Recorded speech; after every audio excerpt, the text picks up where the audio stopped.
বাপি, এটা কে পাঠিয়েছে? কে পাঠিয়েছে? দিদুন। কোথা থেকে? নবদ্বীপ থেকে। ও, দিদুন নবদ্বীপ থেকে পাঠিয়েছে। দেখি কি পাঠিয়েছে দিদুন। ব্যাগ খোলো, ব্যাগ খোলো। ছিঁড়ে গেল? আচ্ছা, খোলো। দড়ি বাঁধা। ও, আম পাঠিয়েছে। আর কি পাঠিয়েছে? দিদুনের গাছের।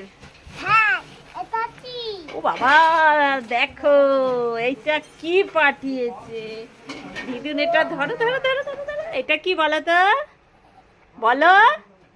এইটা হচ্ছে আনারস, পাইনাপেল। এই যে তুমি পড়ো না, পাইনাপেল। পাপা দেখো, এটা দিদুনের গাছে হয়, দিদুনের বাড়ি। পাপা